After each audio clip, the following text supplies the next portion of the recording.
সত্য যে আবিদ ভাই একজন জুলাই যোদ্ধা ছিলেন। তার কথাগুলো আপনারা মনোযোগ সহকারে শুনুন।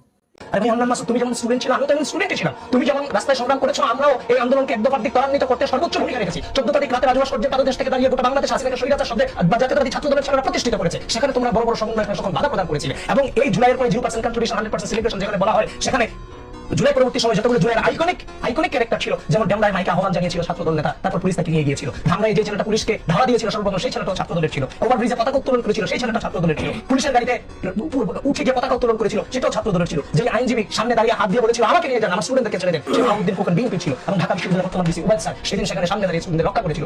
সেখানে আপনি সমস্যাতে দাঁড়িয়ে যে বিএনপি গোড়াপত্তন করিয়েছে এই গণঅভ্যুত্থানে, জুলাই প্রত্যেকটা পরতে আইকনিক চরিত্র হিসেবে উপস্থাপিত হয়েছে বিএনপি এবং তার অঙ্গ সহযোগী সংগঠনের নেতাকর্মীরা, আপনি সেই বিএনপিকে বারবার জুলাই থেকে খারিজ করে দিতে চাইবেন। আমরা তো ঐক্যবদ্ধ বাংলাদেশ খেয়েছি, আপনি কেন যখন দেখতেছে গণঅভ্যুত্থান একটা নির্বাচনের পরে সুষ্ঠুভাবে বাংলাদেশ চলছে, কূটনৈতিকভাবে বিএনপি সফলতা অর্জন করে নিয়ে আসছে, যেখানে আমরা সকলে মিলে দেশটা গড়ে যাবো, সেখানে দাঁড়িয়ে যখন আপনি এখন জুলাইয়ের বিভক্তি নিয়ে আসেন, বিভিন্ন ব্যক্তিদেরকে যারা দিনের পর দিন মামলা খেয়ে জুলাইয়ের ভিত্তি রচনা করছে তাদেরকে আপনি অপমানিত করেন। তারা সিনিয়র নেতা হিসেবে যেমন ছিল, তাদের ছাত্র সংগঠন হিসেবে আমরা জীবন নিয়ে মাঠে ছিলাম, আমরা তো এখানে ছিলাম, তাদের নির্দেশে নিয়েছিলাম। সুতরাং সেটা কোনোভাবেই কাম্য না। এই জন্য সবাই উচিত অহংকার না করে